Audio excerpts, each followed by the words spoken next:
Mansour, je veux que tu me regardes les yeux dans les yeux avant de parler avec toi.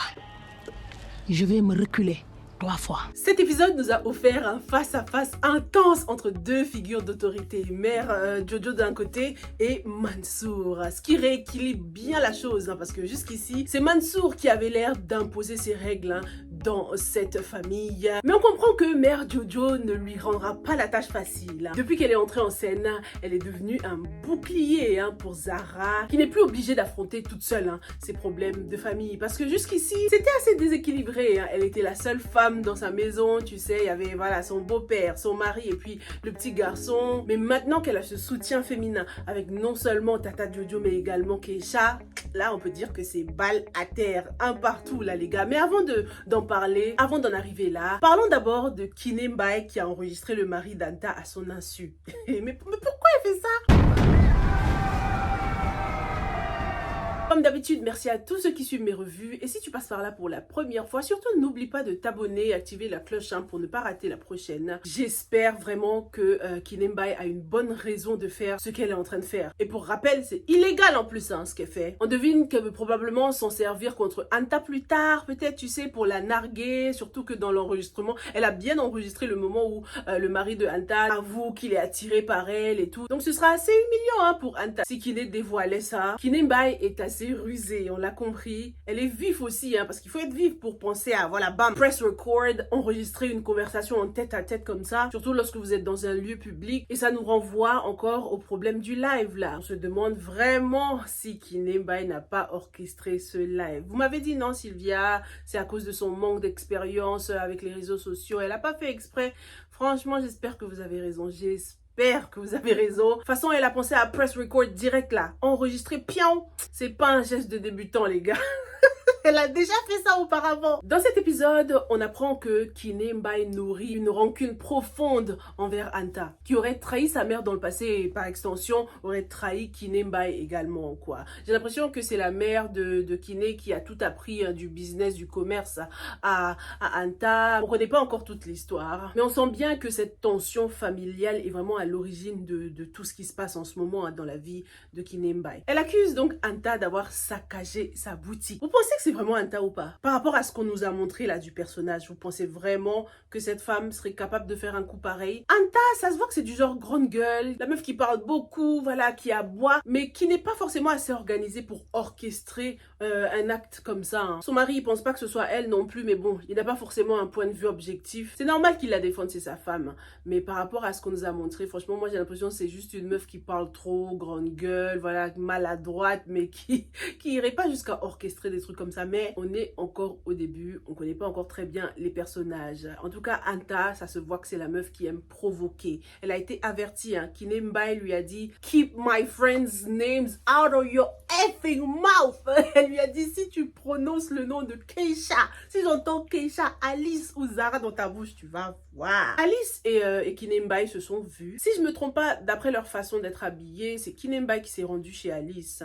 Et Alice lui a appris que Peter a quitté la maison. Plutôt que de réagir et d'aider tout de suite Alice à chercher Peter, Kiné Mbaye suggère de ne rien faire. J'ai trouvé ça dur quand même. Elle a refusé d'appeler Badara à cause de la situation. Mais au moins essaye, tu vois. Elle n'a rien voulu essayer. C'était tout de suite, ah non, non, non, non, non, non, moi je préfère pas. Non, non, c'est mieux. Non, non, non, le fais pas, tu vois. C'était trop radical. Presque comme si la situation l'arrangeait, quoi. Alors qu'elle voyait très bien que Alice était dans le mal et en plus à cause d'elle, à cause du live. On dirait que Kiné Mbaye ne porte pas beaucoup Peter dans son cœur. Elle l'a tout de suite traité d'homme qui boude, irresponsable. Et pourtant, qu'elle le veuille ou non, Peter reste le père de l'enfant de Alice. Il occupera toujours une place essentielle dans sa vie. Donc voilà, j'ai ressenti un petit manque de soutien quand même de la part de Kiné Mbaye. C'est un personnage qui passe vraiment pour rancunière, quoi. Regarde par rapport à la cousine là. Elle se souvient très bien que ça fait 3 ans qu'elle lui a fait un sale coup. Voilà, elle garde beaucoup de rancœur, quoi, Kiné Mbaye. J'espère vraiment que je me trompe sur son cas, que la production est en train de faire exprès là pour qu'on doute d'elle, mais qu'en fin de compte, c'est quelqu'un de bien. J'espère. En tout cas, Alice a fini par retrouver Peter. Du coup, je me suis dit, bon, est-ce que c'est Kinemba qui a fini par l'aider finalement, ou est-ce qu'elle a finalement appelé Badara, qui lui a l'air d'être beaucoup plus proche de Peter. Lui et Peter ont l'air d'être proches. Lorsqu'elle est rentrée dans l'appartement, la première chose qu'Alice a faite, c'est de vérifier partout si Peter était seul. On sent tout de suite une pointe de jalousie, hein, comme si elle soupçonnait une autre femme d'être avec lui. Elle s'est tout de suite demandé, mais comment il a fait pour arriver à l'appartement, comment il a fait pour monter les escaliers, quelqu'un l'a forcément aidé, et ça doit être le cas, hein. Quelqu'un l'a sûrement aidé, peut-être Badara. Mais en tout cas, le comportement d'Alice prouve bien qu'elle tient toujours à lui, quoi, tu vois. Elle qui disait qu'il y a presque plus rien. Je pense que c'est juste le handicap qui a affecté leur couple, mais l'amour est toujours là. Même lorsque Peter disait qu'il ne voulait plus rien avoir avec elle, il avait l'air vraiment catégorique. Mais ça se voit qu'au fond, il ne le pense pas vraiment. Il a juste besoin d'un peu plus de temps pour digérer tout ce qu'il a entendu dans le live, là. En plus, d'après les propos d'Alice, on a l'impression qu'il n'y a pas eu d'autres hommes dans sa vie, quoi. Ou en tout cas que Peter est sa seule vraie histoire sérieuse. Les autres, c'était juste des copains d'enfance, des petits trucs comme ça. Beaucoup d'entre vous sont plutôt d'accord avec mon petit scénario là, genre ce serait bien si une autre femme entrait dans la vie de Peter. Certains m'ont même suggéré que ce serait bien qu'un autre homme entrait également dans la vie de Alice. Et si des ex du passé refaisaient surface. Jelani n'a pas oublié Keisha depuis leur première rencontre.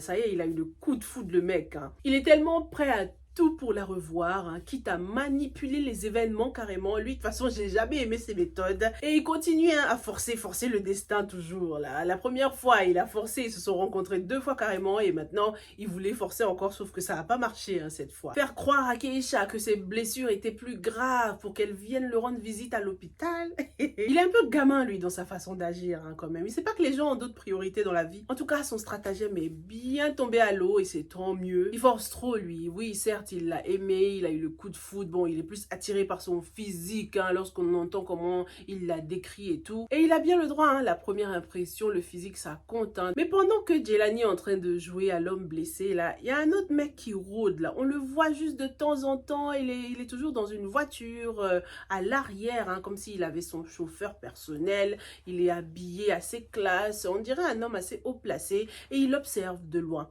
Il est au courant déjà des lives, de tout ce qui se passe en ce moment au Sénégal. Contrairement à Jelani d'ailleurs, lui on dirait qu'il n'est pas trop connecté, hein, sur les réseaux sociaux. Je pense que s'il avait reconnu Keisha des réseaux, ça aurait encore plus facilité ses recherches peut-être. En tout cas, j'ai hâte de connaître les intentions réelles de cet homme-là. L'homme de l'ombre, hein, on va l'appeler. Est-ce que c'est un ancien amant, un ancien amour, protecteur secret? Quel rôle est-ce qu'il va jouer? J'ai bien l'impression qu'il va jouer un rôle dans la vie de Keisha. On verra bien s'il a été un ex ou juste un fan, hein, qui a découvert Keisha d'abord sur les réseaux sociaux comme tout le monde. Keisha et Zara prennent cher chez Tata Jojo en ce moment. Tata Jojo, elle a renvoyé toutes les bonnes, hein, et maintenant c'est les 2 femmes qui doivent tout faire, le ménage, le linge, aller au marché, tout ça. Comme je vous le disais dans la revue précédente, elles sont vraiment redevenues des ados aux yeux de cette Tata là. Mais les gars, si je me trompe pas, Keisha et Zara, elles sont pas cousines, hein, c'est pas la même famille, elles sont juste meilleures amies, on est d'accord? Parce que je me suis demandé tout au long de l'épisode où étaient les proches de Keisha, quoi. Parce que là, on voit beaucoup la famille de Zara, on voit que Keisha est très très investie dans cette famille même. Et ça soulève des questions quand même, hein. Je me demande si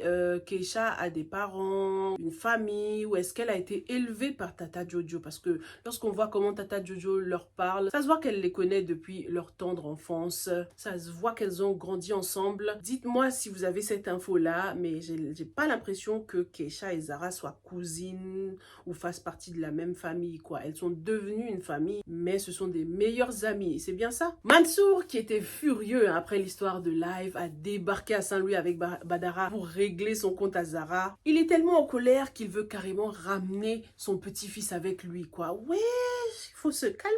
Toujours dans l'abus, ce Mansour, là. Heureusement que Zara peut compter sur Tata Jojo pour la défendre. J'ai kiffé cette nuance dans l'approche de Tata Jojo, hein. Elle sait très bien que Zara et Keisha ont eu tort. Elle leur a même demandé de présenter leurs excuses. D'ailleurs, elles sont trop insolentes, hein. C'est quoi ce fake pardon là? Mais c'est pas parce que ces 2 filles-là ont tort qu'elle va laisser Mansour s'imposer pour autant, hein. Tata Jojo, ça se voit qu'elle connaît très bien Mansour. Faut nous déclarer les bails. D'ailleurs, j'aurais kiffé entendre tout ce qu'elle avait à dire, hein, après son fameux Je vais reculer 3 fois avant de te parler là. J'étais prête pour la suite et là, bam, l'épisode s'est terminé. Ah, ça m'a trop frustrée. Mansour, qui est habituellement craint par son fils et même un peu par Zara, hein, elle le respecte et tout.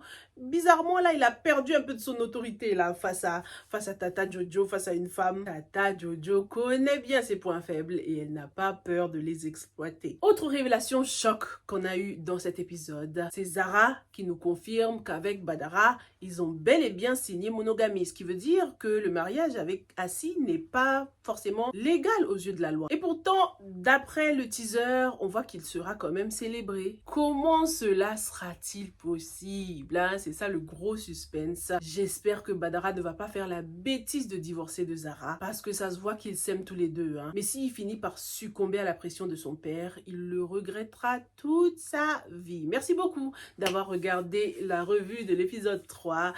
Dites-moi dans les commentaires si j'ai raison de me méfier de Kinembai ou pas. Dites-moi. En tout cas, j'aime beaucoup le fait qu'elle vient d'un background différent des filles, hein. Ça se voit qu'elle a eu une autre éducation et que sa vie n'a pas forcément été facile. Mais en tout cas, elle doit absolument arrêter sa manie d'enregistrer les gens là, parce que c'est pas bien, c'est illégal et elle qui veut foutre tout le monde en prison, c'est elle qui risque d'aller en prison avec ces enregistrements là. Merci beaucoup et on se retrouve dans la prochaine les gars. Stay safe and stay blessed. Bye.